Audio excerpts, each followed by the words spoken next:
Hello and welcome to this little portion of Sketchbook Tears.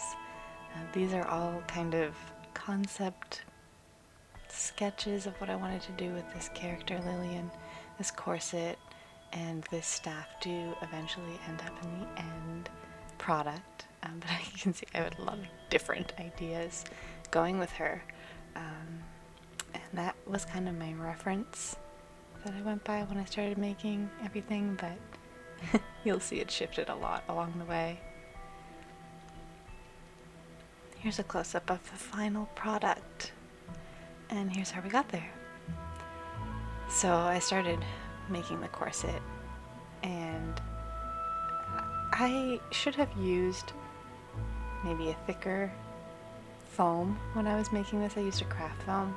I probably should have just ordered some online, but I was stubborn. So I actually bought a bunch of thinner layer packs from like Walmart and then glued them all together to make it thicker because I really wanted this corset piece to have some sturdiness. And then I went in and carved everything out and used a wood burning tool to kind of put this design into it. And I used a little bit of sealant over cracks to try to like smooth out any ridges.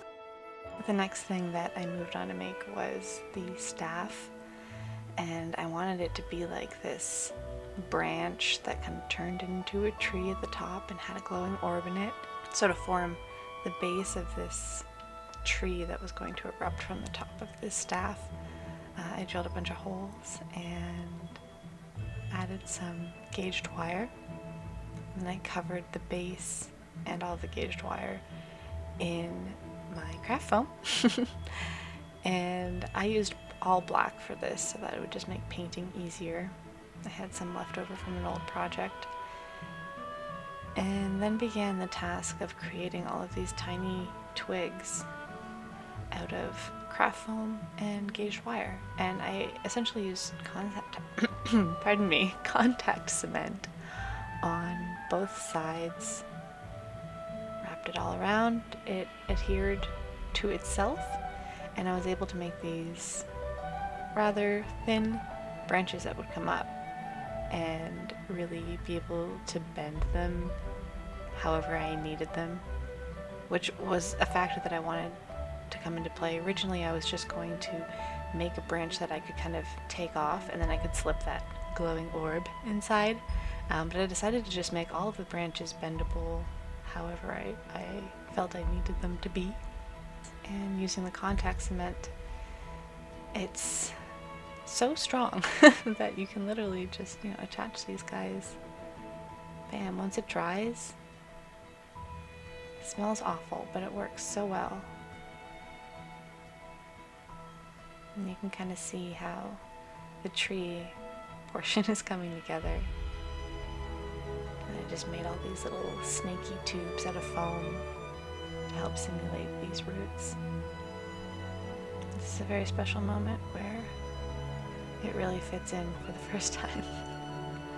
I'm seeing, okay, how does it look? Oh, it looks good. And there's this moment, it's this very small, tender smile of satisfaction. It's so ridiculous, but I had to put it in. Anyway. Then I took my wood burning tool and just kind of burned in a bunch of different bark details. I mean, from the distance that you see in the picture, you can't even tell that those are there. But it was an important detail for me to include, and I think if you're able to look at it up close, it just adds a lot to it.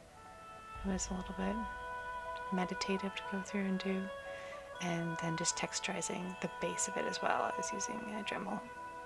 I tried using a Dremel on it, kind of raw. Like first I stained it, then I used a Dremel, and it looked really cool. And ultimately, I just ended up covering the whole thing in foam. And yeah, that was the end project. The shoot was amazing.